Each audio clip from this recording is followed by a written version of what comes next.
اهلا وسهلا بيكم في حلقه جديده من سلسله ما لا يسع المهندس جهله. اليوم احنا بنتكلم في اكسبريشن دايما نسمعه في الميتينجز، دايما نسمعه في المحاضرات، بنشوفه في الكتب. هو الترم الريسك. الريسك ترجمتها اللي هي الخطوره او المخاطر، وهي دايما بيكون في لغط او بيكون ساعات لخبطه بينها وبين كلمه الهازارد. الهازارد هو الخطوره في حد ذاتها، يعني سمك القرش دوت ده هازارد. طول ما انت بعيد عنه خلاص انت مش في ريسك. انبوبه البوتاجاز دي هازارد، طول ما فيش حد بيلعب فيها خلاص انت مش في ريسك. ليه؟ لان الريسك هو احتمال حدوث الحدث، فطول ما فيش اكسبوجر للهازارد او ما فيش تعرض لهذا الهازارد او تعامل مع هذا الهازارد او تلامس لهذا الهازارد، فخلاص الريسك مش هيكون موجود، لان الاحتمال في الحاله دي بيكون بزيرو.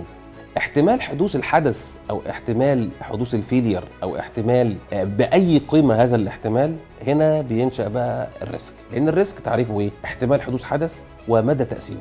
فوانس ان مفيش احتمال خلاص مفيش ريسك، بس الهازارد ما زال موجود والخطوره ما زالت موجوده. يبقى انا لما اجي اعرف الريسك بقول دايما ان هو احتمال حدوث الحدث او البروبابيلتي اوف فيلير او البروبابيلتي اوف ايفنت مضروبه في الكونسيكونسز او السيفيريتي او الامباكت بتاع هذا الحدث. الريسك تعامل معاه عامة بيبقى او تصنيفه بيبقى بوزيتيف او نيجاتيف. بوزيتيف، وطبعا الريسك في معظم الاحوال بيبقى نيجاتيف، لكن ممكن يكون بوزيتيف يعني ايجابي. يعني مثلا لو في مطره، مثلا المطره دي هي نيجاتيف لقائد السياره، نيجاتيف ليه لو في مشروع شغال وفي مطر او كده، لكنه بيكون بوزيتيف للمزارع.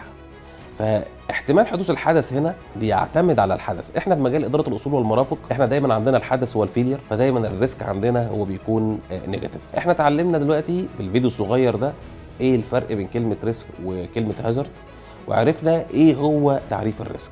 الريسك ده احنا ممكن نتعامل معاه، ودي موضوع احنا بنسميه الريسك مانجمنت، او ساعات في ناس بيسميه الريسك كنترول.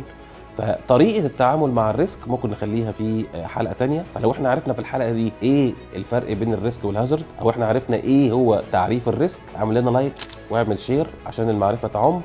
ولو انت عندك فكره لحلقه جديده اكتبها لنا في الكومنتس، واشوفكم في حلقه تانية ان شاء الله.